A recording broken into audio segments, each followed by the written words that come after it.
Praise the Lord.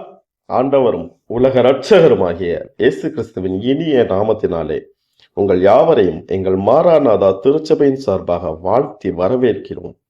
எங்களது திருச்சபைக்காக, ஊழியங்களுக்காக, ஊழியக்காரர்களின் குடும்பங்களுக்காக தொடர்ந்து ஜெபிப்பீர்கள் என்று நாங்கள் கர்த்தருக்குள் விசுவாசிக்கிறோம். எங்களது டேவித் ஜீசஸிற்காக தொடர்ந்து நீங்கள் ஜெபியுங்கள்.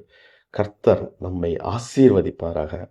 இன்றைய நாளிலும் அவர் நமக்கு கொடுக்கும் வேத வார்த்தை, நீயோ எல்லாவற்றிலும் மன தெளிவுள்ளவனாயிரு என்று தீமோத்தேயு 4வது அதிகாரம் 5வது வசனத்தில் உங்களையும் என்னையும் பார்த்து ஆண்டவராகிய இயேசு கிறிஸ்து கூறுகிறார்.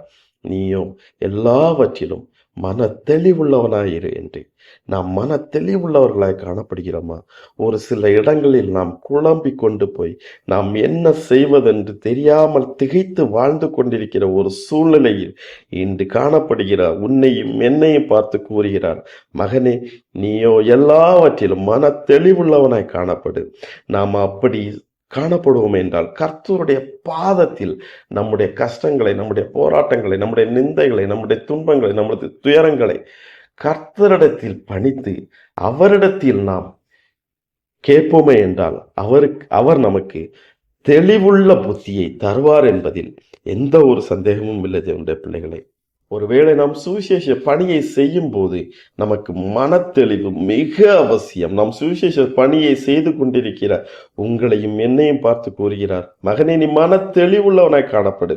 உனக்கு ஏதாவது ஒரு சந்தேகம் இருந்தால், உனக்கு ஏதாவது ஒரு கஷ்டங்கள், உனக்கு ஏதாவது ஒரு போராட்டங்கள், உனக்கு ஏதாவது ஒரு நிந்தைகள் இருந்தால் நீ என்னிடம் வா, நான் உனக்கு மனத்தெளிவை தருகிறேன் என்று இன்று வாக்கு கொடுக்கிறார். தேவனுடைய பிள்ளைகளே, நாம் எந்த ஒரு காரியத்திலும் உணர்ச்சி வசப்படாமல் தெளிவான பகுத்தறிவுடன் நாம் சிந்திக்கும் மனத்தெளிமையை நாம் பெற்றுக்கொள்ளவர்களாய் காணப்பட வேண்டும். தேவனுடையங்களே, பொறுப்புடனும் விவேகத்துடனும் நாம் நடந்து கொள்வது மிகவும் முக்கியம். எல்லாவற்றிலும், கடினமான காலங்களிலும், சோதனைகளிலும், நல்ல நேரங்களிலும், எல்லா சூழ்நிலைகளிலும் நாம் மன தெளிவுள்ளவனாக நாம் காணப்பட வேண்டும் என்று வேதவசனம் நம்மை பார்த்து கூறுகிறது. தேவனுடைய பிள்ளைகளே, நமக்கு துன்பங்கள் வரும்போது நாம் தைரியமாக அதை அனுபவிக்க வேண்டும். தேவனுடைய பிள்ளைகளே, நாம் பொறுமையுடன் நாம் துன்பங்களை, துயரங்களை நாம் ஏற்றுக்கொள்ள வேண்டும். தேவனுடைய பிள்ளைகளை, சுவிசேஷ வேலையை செய்யும் போது நமக்கு அநேக துன்பங்கள் வரலாம், துயரங்கள் வரலாம், கஷ்டங்கள் வரலாம், நிந்தைகள் வரலாம்.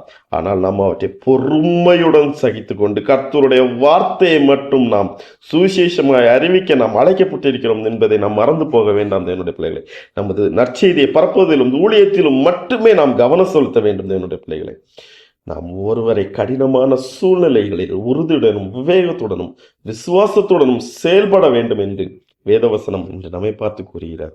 ஆம் தேவனுடைய பிள்ளைகளை, இன்றைய நாளிலும் நாம் மன தெளிவுடன் காணப்பட்டு தேவனுடைய வார்த்தைகளை நாம் மற்றவர்களுக்கு கொண்டு சென்று கர்த்தருடைய ஆசீர்வாதங்களை நாம் பெற்றுக்கொள்வோம். பிறருக்கும் நாம் கர்த்தர் ஆசீர்வாதங்களை பகிர்ந்தளிப்போம். கர்த்தருடைய நாம மகிமைப்படுவதாக. ஆமீன், ஆமீன். ஆம் தேவனுடைய பிள்ளைகளை, இன்றைய நாளிலும் நாம் மன தெளிவுள்ளனா இருந்து கர்த்தருடைய ஆசீர்வாதங்களை பெற்றுக்கொள்வோம். கர்த்தருடைய நாம மகிமைப்படுவதாக. ஆமீன்.